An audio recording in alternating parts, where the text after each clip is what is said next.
Episode 129, The Power of Coaching When Faced with Betrayal, with Kristin Romney. Welcome to Latter-day Life Coaches, the podcast where each episode is a conversation between me, Heather Rackham, and one of my amazing coach colleagues.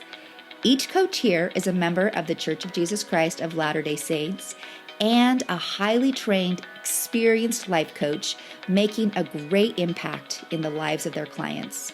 And together, we have one main goal, helping you live your best life no matter what. You ready for this conversation with a coach? Here we go.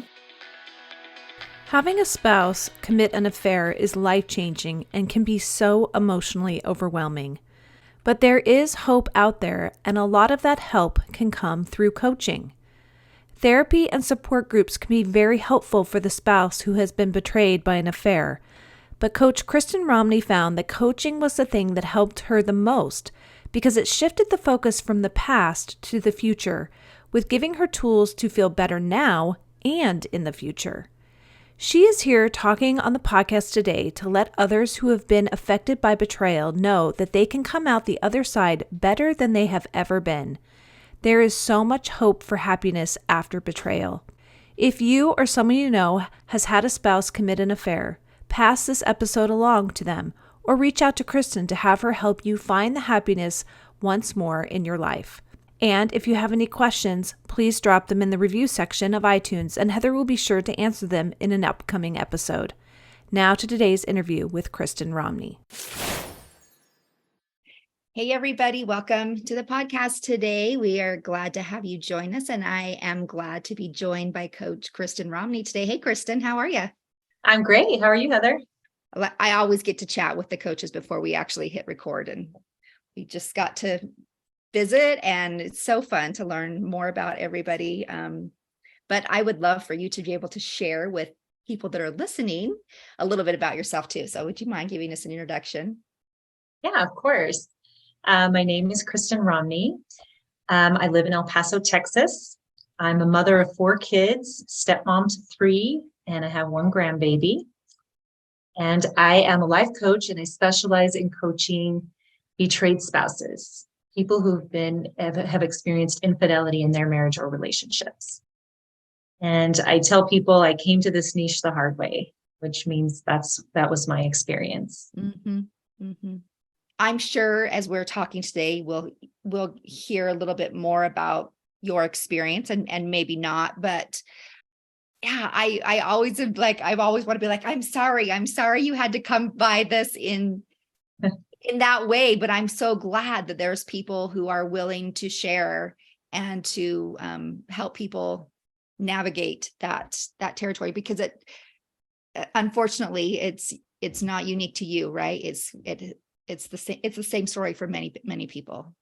Yeah, for sure. It's definitely a life-changing event. And I love coaching people who have gone through this just simply because I love seeing the healing that takes place and the breakthroughs that take place, and seeing people find relief from the pain of this, which I know very well. I love this to study kind of the meanings of words. And part of the thing when I hear the word relief, it means to us like the absence of something else, right? There's an emotion that's been there that's taken away. And I would assume that in this situation, a lot of those emotions are never really taken away, but we are able to have some, I don't know, I guess relief is the word, but we are able to reduce them in some way. Yeah, for sure. I think for so many people, and definitely for me, the emotions are so heavy. I can remember one time, it was probably a whole year after I had found out about my husband's first affair. I was driving down the road, and it was at night, and I was by myself, and I was just flooded with just despair. And I remember thinking, I'm never going to get over this. I am never going to be the same.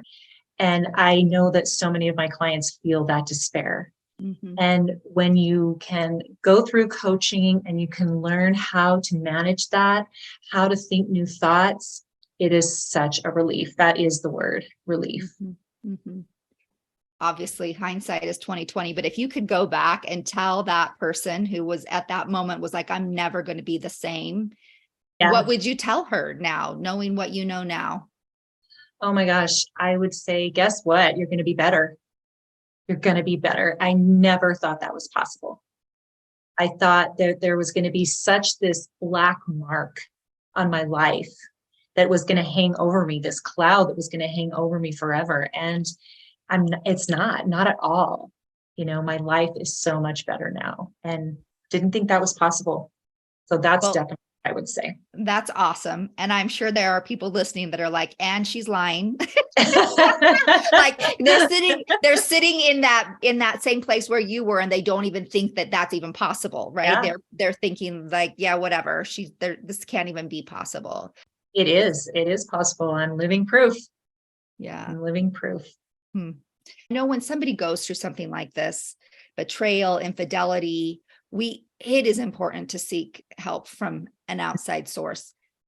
Many people don't necessarily think that is necessary. I think our society is starting to see the importance of that a little bit more. I know you tried therapy, you had support groups, but tell me what your experience was and where you've landed in all of that. Okay. I'll just kind of start from the beginning. I was married for 16 years when I found out about my husband's first affair, and I was completely blindsided. It was a shock like no other. I just never thought. And I was all in to fix it. I was all in to stay in the marriage, to work through it. And I thought I could do it by myself. I thought I can handle this. I can do it. I'll pray my way through it, and I can do this. It wasn't until about a year later I had the experience that I just shared. I was still in so much despair after a year, and I just had this sinking feeling like I'm not going to ever get over this. So I realized at that point that I needed some help. I found a marriage counselor therapist, and I went to several months of therapy. And I would say it was mildly helpful. That's how I describe it. But it was very much past focused, very much focused on my past, on my childhood. She was very kind, very validating. She would say, what you're experiencing is so normal, and things like that, which was helpful for me to know I wasn't crazy. But there just really wasn't a whole lot of tools to help me find resolution. There wasn't a whole lot of what can I do to feel better. So I also tried an online support group, which was also mildly helpful. There was a workbook, and there was a weekly meeting with other women who were going through it. And we would share our stories and our experiences, and we would support each other. And it was helpful, but still, I'm still in a lot of pain at that point. Still just not really finding resolution. I was able to just sort of, I think with time, just kind of push it down, push it to the back. It was always still there for me. It never really went away. But we kind of moved forward, and fast forward 8 years. And a friend of mine is a coach, and she was offering a coach to people in our ward, teaching the concepts of coaching. And so I joined this class thinking that sounds really interesting. And when I went to this class, it resonated with me immediately. Just all the concepts. And I was like, this is amazing. This is amazing. And I loved it. About 5 months after I took that class, I found out that my husband was having another affair, and it had been going on for quite some time. And I really feel like the coaching concepts, what I learned, saved me through that experience. And I really feel like Heavenly Father put those tools in place for me because he knew I was going to need them. And I will be forever grateful to my coach friend for offering that class, because it really got me through that time. Just being able to manage my emotions, being able to manage my thoughts through all of it was just very, very valuable. And so I got some coaching, and I felt like it was, for me, much more helpful than anything else I had done previously. I think that's a common story that I have heard. as shared your experience from therapy and support groups and coaching, a lot of people use them hand in hand, right? I think probably for Yes. you, maybe a combination of those things was helpful as well. For sure, we're not here to say choose one over the other.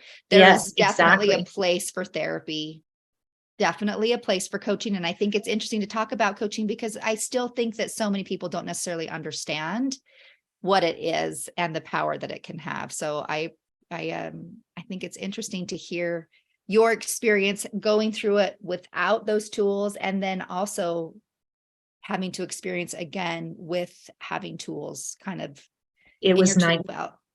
It was night and day. And I have, most of my clients have shared similar experiences.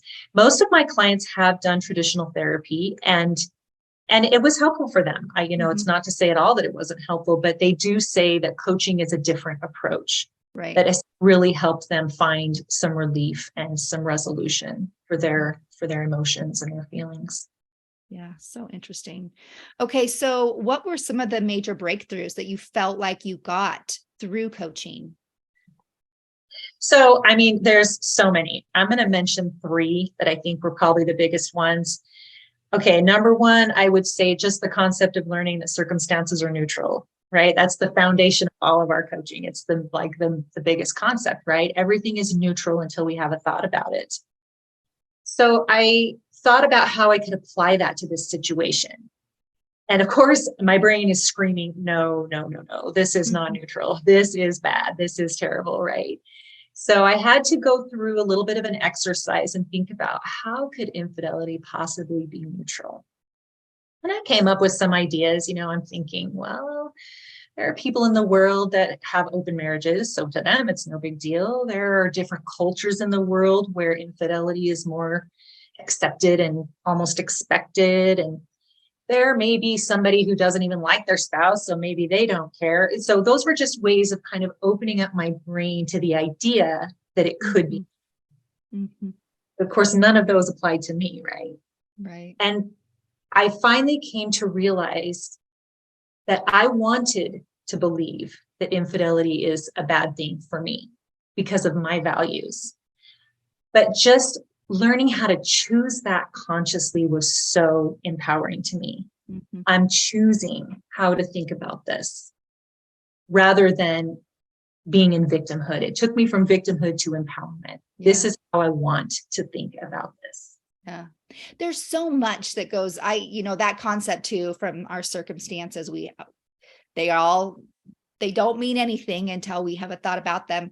What we forget is that there is so much space between that circumstance in our lives and then the thoughts that we are conditioned, our religious beliefs, our cultural beliefs, our social beliefs, all of those influence the thoughts that we have about circumstances. And I find that with coaching, you're able to kind of dig a little, find out what those beliefs are, and then intentionally decide whether or not you want to continue to believe them. And if so, then like you said, it's on purpose. And so it feels very different than just having those thoughts acting upon you.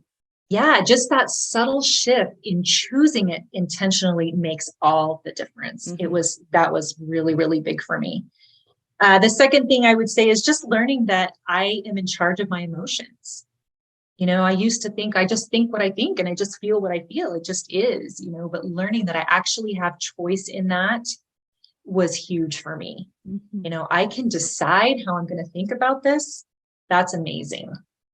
And then the third thing I would say is the concept of clean pain and dirty pain. When infidelity happens, for sure there's clean pain, right? It's just painful. There's no way around it. You have to process. You have to learn how to process those emotions.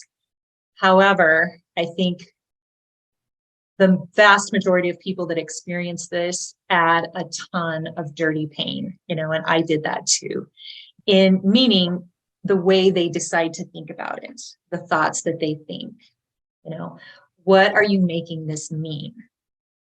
And for most people, and myself included, it's some version of, I must not have been good enough. That's why my spouse cheated. And that's just all dirty pain.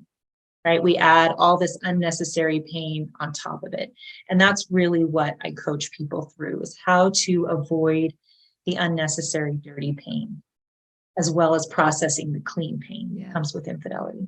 That's such a good distinction, because I would dare say that most people who looked at infidelity as something that they didn't want to experience, that is something that is, depending upon, like you said, as you're trying to see it neutrally, most people would not want to not feel pain in that situation, if that makes sense, right? Like, it would be very weird if you weren't hurt by that. That would mean that there wasn't something that you loved about your marriage, or something, if there wasn't that pain. So it is important to recognize that there are times when we do want to feel pain.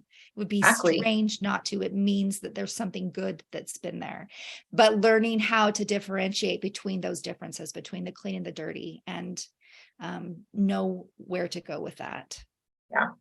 I want to believe that marriage is sacred. I want to believe that there should be fidelity in marriage, right? That's what I choose to believe. And so when I choose those beliefs, that means there's going to be pain if that doesn't happen. Yeah. But that's how I want it to be for me, right?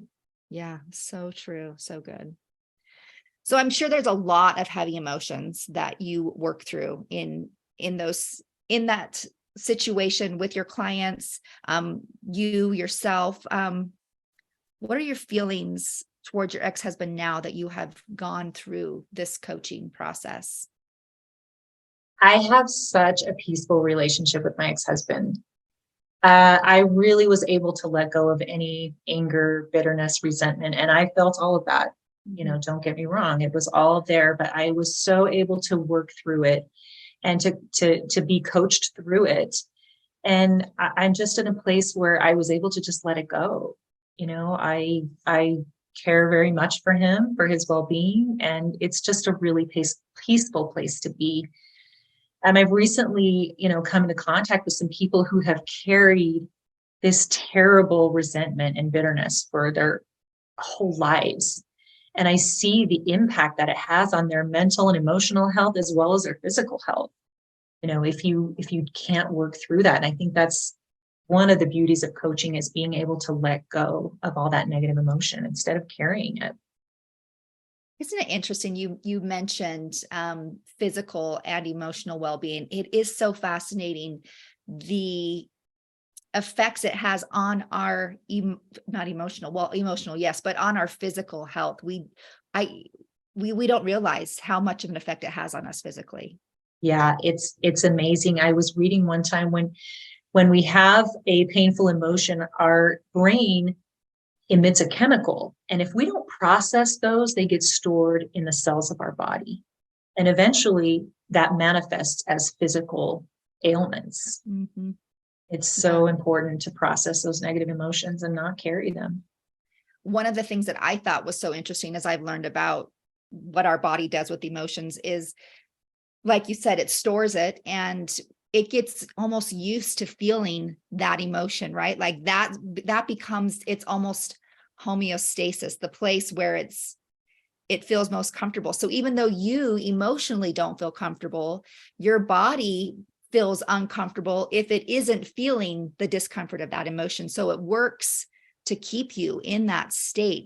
It like looks for things to make you feel the way that you're trying to avoid feeling, because your body has come to feel more comfortable feeling that way. Does that make sense? I feel like I just talked myself in a circle, but that's been fascinating for me to learn.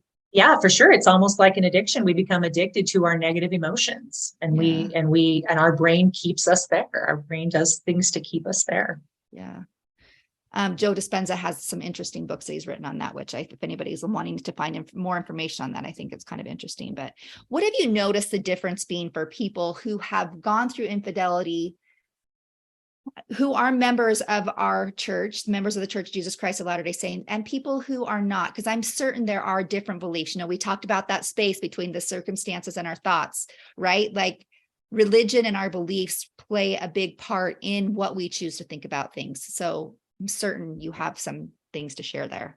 Yes, for sure. There are some big differences between. I've had clients who are members of the church and some who are not. The first thing, and I think probably the biggest thing, is the doctrine of eternal marriage, right? We believe in eternal marriages and families, and the church places so much emphasis on marriage and family. And I think that adds a little bit of a heavy layer sometimes when infidelity is experienced. For me personally, my marriage ended after infidelity. And I started to really think about and realized that I had this thought, my marriage was supposed to last forever. My first husband and I were married in the temple. It was supposed to last forever. Well, when you're married and your marriage is working out, that's a beautiful thought.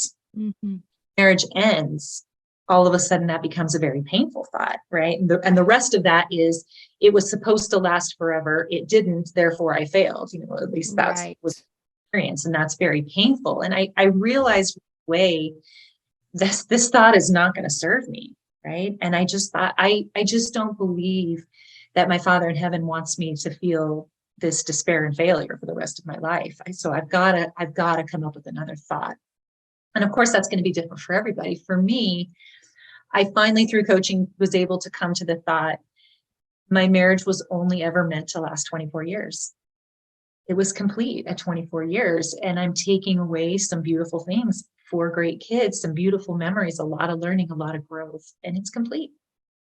And that thought is so much more peaceful for me than it was supposed to last forever and it didn't, right? Mm-hmm. So I think, yeah, that marriage, that doctrine of eternal marriage is something that we have to work through as members of the church. Mm-hmm. There's a couple of other things. One, I would say, we also have the thought that the saying, I don't know what you want to call it, that, adultery is the sin next to murder. It's there's such a heaviness placed on it. That's very, very heavy. Mm-hmm. And that's something that people have to work through as well. The third thing I would mention is that members of the church experience that people outside of the church don't, is the church's disciplinary process. I think this is something that rarely gets talked about, and especially I think we rarely talk about the effect on the spouse of the person who is being disciplined and maybe their children. And that's something that I personally really had to work through. The first time my husband had an affair and he went through church discipline, it was so hard for me. We would go to church and he didn't take the sacrament and he couldn't participate. He couldn't even, say the prayer in Sunday school. And I felt so much shame and so much embarrassment. And it's kind of funny for me to talk about it right now because I don't feel that way about it at all anymore because I've worked through it. But at the time I did, I had to work through all of that emotion. And that's something that's very unique to the church. Yeah. I hadn't thought about it from that perspective. Yeah, I think, the church discipline is so much focused on helping the unfaithful spouse and helping them get right. And we don't ever really talk about how it affects the betrayed spouse, what their experience is. Interesting. Okay. Now I know you're remarried. Yes. And so let's talk about what has come with you, like what you have learned, what effects this has had, and how in your new marriage. So I think the biggest thing for me in my new marriage was the work that I had to do on myself after this whole thing. I talked about the dirty pain and, I must not have been good enough. And I had to work through all of that. And the beauty of it is it really showed me where I needed to do personal work on myself. It showed me where I was carrying some low self-esteem, even before the infidelity. It just kind of brought it out. And I realized I had a lot of work to do on myself. Once I did that work, I was able to come into a new relationship from a much cleaner place. I depend on my new husband much less for validation than I did with my first husband. The second thing that I would mention, the concept that we like to talk about, the manual, right? Our expectations of our spouse. I for sure had a big fat manual for my first husband of expectations. And of course he didn't comply like I thought he should. And never do. Right? They never do. What's up with that? So yeah, definitely in my second marriage, I just have kind of learned how to drop the manual and just, allow him to be who he is and and live his life the way he sees fit. And it's definitely a much more peaceful place. So yeah, those are two concepts I think that coaching has really helped me in my new marriage. Yeah. I've not been divorced or remarried. I've been married for, I'll forget now, like 26 years, I think. Similar to you, it sounds like. Yeah. But I almost feel like I had like this act 1 and this act 2 to my marriage. And one was pre-coaching and tools, and the second act was after. And I would say a lot of the same things. Like it's been one continuous marriage, but so many different things about it. So many things are different because of what I have learned. And a lot of that is age. I would assume that a lot of it is perspective and getting older, but I think until I was able to put words to it, to have meaning and language to go with what I was trying to do in my life, it didn't propel itself quite as quickly until I was able to do that. Right. When those concepts are kind of laid out for you and you can see it clearly, it's really life-changing. It really is. Yeah. So good. Well, gosh, Kristin, thank you so much for sharing with us today. Is there anything that we haven't talked about that you wanted to talk about? I always worry that there's something that I don't want to miss out on. The only thing that I would like to add is I would just like to say for anybody going through this, seek help. I think it's very, very rare for someone to come through infidelity and really thrive without help. I think, and the sooner you get help, the sooner you can find your way out of that suffering. Yeah. I waited a long time and I spent a lot of time suffering, and I wish that I had known that to seek help sooner than later. One of the things you said in the beginning was that you were like, I'm all into saving this marriage. I can pray my way through, and how valuable prayer is, right? When we know how valuable it is, we know how valuable our relationship with our Heavenly Father is. But when you couple that with your own efforts, when you couple that with doing your own education and asking for guidance to help me find the things that I need to get to the place that I need to be, prayer becomes so much more valuable. Our relationship with our Heavenly Father and our Heavenly Mother is so different. And it's like we have this power pack versus just a couple of things in our lives. Exactly. We're taught that the Savior can heal all wounds. And I believe that with all my heart, but it does take effort on our part. Yeah. And going back to the way I found coaching, I feel like that's the way he answered my prayer. That's the way he helped me to find healing, was through coaching. And then I had to put forth the effort as well. And, and then the atonement does heal wounds coupled with our efforts, like you said. It's a process for sure. It's not overnight, but it's definitely worth it. And I am so happy to have had you with us to share your experience today. And I would love for you to share with people that are listening where they can find more of you. Okay. The best place is my website. It's just KristinRomney.com. Easy. I'm also Kristin Romney Coaching on Facebook and Instagram. And they can email me also, KristinRomneyCoaching@yahoo.com. Awesome. Thank you so much for sharing that. We will link to all of that in the show notes. If anybody listening has questions today about anything here, obviously reach out to Kristin. You can comment in our podcast reviews, and I will see those as well, and I can answer them too. So anyway, thanks for being here, Kristin. Thank you so much for having me. Enjoyed it very much. Yep. We'll see y'all again next time. Hey, we just wanted to thank you for spending part of your day here with us at Latter-day Life Coaches and being part of this conversation. Share this with your friends so that you can have a conversation with them on this topic as well. And as always, subscribe so you don't miss a single episode. Have a good one, my friends.